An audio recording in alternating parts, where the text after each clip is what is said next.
Have you ever set goals that looked great in January and then felt impossible by February, if you even remembered them? You are not the only one. Most goal setting methods are not made for real mom life. Most goal setting assumes that your energy, schedule, and capacity doesn't change. Or if it does, it's only for the better. But our lives do change, and sometimes what's required of us changes daily. So our goals need to be able to flex and adjust with our real life. Hi, I'm Mystie Winckler, homeschool mom of 5, homemaker for over 20 years, and founder of Convivial Circle, where we help moms plan and build faithfully. Not perfectly, but faithfully. And if you've ever felt like goal setting is overwhelming, frustrating, or maybe even pointless, it's probably because the goals that you wrote were more wishful thinking than actual goals for your real life. Your goal setting needs to match the callings, the vocations that God has given you. That's what faithfulness looks like. And that's what we're going to talk about in this episode, how to make your annual planning goals match your real life, your real vocations, so that you can walk in more and more faithfulness throughout the year. So grab a basket of laundry to fold and let's dig in. So most moms think that either goal setting doesn't work for them at all, or they're just bad at it. But neither of these is actually true. Our problem with goal setting is misaligned goals, wishful thinking goals, or goals that are not really matched up with our real lives. We set goals based on an ideal version of ourselves instead of goals that allow us to steward our current reality. Your goal doesn't change your circumstances, but somehow we think that if we just set the right goal and then formulate a system on paper to start off the new year with a whole new life, that will work, but it never does. And that's not real goal setting. So if you've tried that and it hasn't worked, it's not because goal setting isn't for you. It's because that kind of goal setting is not right. It's not good, especially for moms. We should not have goals set to create or to fit a dream life.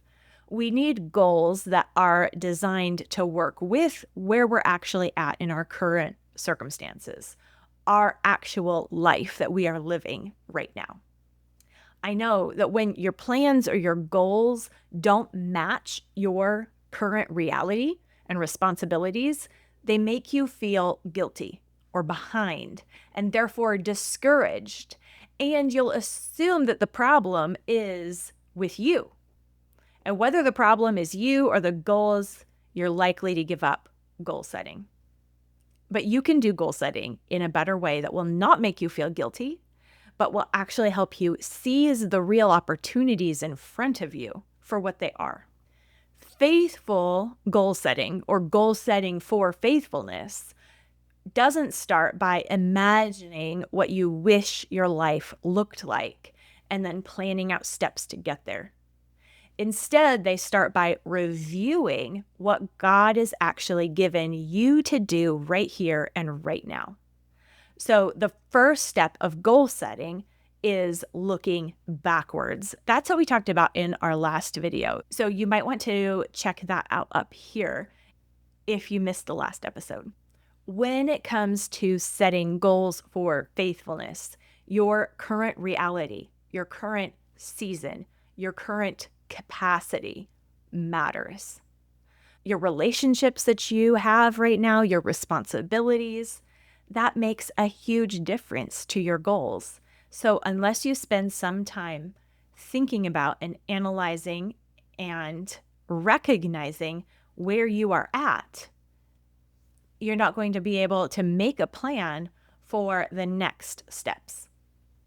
Planning for mom life is not about dreaming big dreams, but about honest next steps to walk in faithfulness, in stewarding the resources, the situations, and the people that God has given us. This is why vocations are a key piece for us inside Convivial Circle.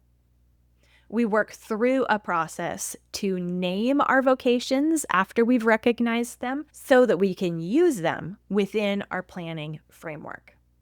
Your vocations are the responsibilities that God has given you, God's calling on your life. It's more about recognizing them than about choosing them. Most of the time, we really don't choose our vocations. We receive them and then walk in them. And when we see our life and our responsibilities that way, it helps us be satisfied with where we are at because we know we are fulfilling the work that God has given us. It doesn't really matter if we chose it or not. It's where we're at and what we've been given, and we can be faithful with what we are given. So for most women, your vocations includes your homemaking, your relationships, your own personal growth and stewarding of your own body and mind and spirit, including your own relationship with God. And then possibly there are other responsibilities that you have, perhaps homeschooling or a job or a volunteer position that takes up a significant amount of time. Vocations really are about responsibilities that add work and time requirements to our plate. They're not about optional hobbies. So when we look at our life and break up our responsibilities into 4 or 5 or 6 categories, vocations with names, that helps us then think through those areas in our life and make meaningful, applicable goals for how we are going to fulfill those vocations right here and now. Not necessarily what we would like to be or how we wish we could in an ideal world, but rather what's the next thing I can do to do this well. And it maybe doesn't sound that different, but really it is. This shift from thinking about the ideal perfect state and making a goal to get there somehow versus looking at where you really are and focusing on the one next thing that's going to make a big difference, those are worlds apart. One will leave you discouraged, and the other will leave you satisfied and happy in the progress that you are making. So let's think about a real life example. Let's just say you set a goal for reading 50 books this year, right? That is a standard New Year's goal, some kind of number of books that you're going to read in a year. But you can't just write that down. I'm going to read 50 books this year and then have anything in particular happen. What books? When are you going to read? How much are you already reading? If you are reading 40 books this year and next year you make a plan to read 50, okay, that is doable. But if you read maybe 1 or 5 books the year before and then you're going to make a plan to read 50, that is perfectionism and idealism infecting your planning. And you won't appreciate the actual progress that you're making if you read 10 or 20 books this year instead of 5. Instead of seeing that as incremental growth and progress, you see it as falling so short of your goal. And that assessment, that judgment that we make about the standard versus where we're at, makes all the difference in how we view our life, the perspective that we have. Are we making progress or are we failing? So often we assess where we're at as failing because we're comparing it to an idealized standard that we have set up in our mind that has no bearing to our actual reality. But if we compared where we are at now to where we are at last year, we should be able to see some growth and progress. So a goal like reading a certain amount of books in a year can flux with your vocations. In your own personal growth vocation, I call this one Christian, because as a Christian, I have responsibilities for myself and before God to steward myself well, to grow in wisdom, to be healthy, to spend time in the Word and prayer. These are activities that fit under my vocation of being a Christian, and that includes reading. I often do choose books over the year to fit each of my vocations, but the actual reading goals fits under my Christian vocation. But instead of making an ambitious goal for finishing a number of books, you need to think about where you currently are at and tie reading to your actual life so that you can read more. And maybe it's just one more book, but it was a massive book. That counts. And that often counts so much more than reading 5 or even 10 little dinky books, short books, or just twaddle romance books. It matters what you read.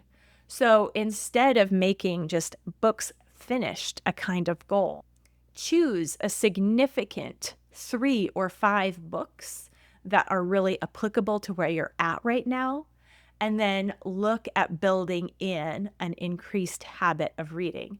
Maybe that is listening to an audiobook while you're doing laundry, or maybe it's reading 10 minutes in the afternoon during quiet time or during lunch. Tying that activity to something that's already happening is a great way to make it happen.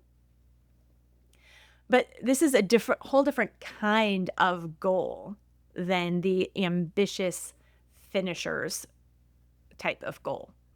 And it shifts your perspective to taking faithful action day over day.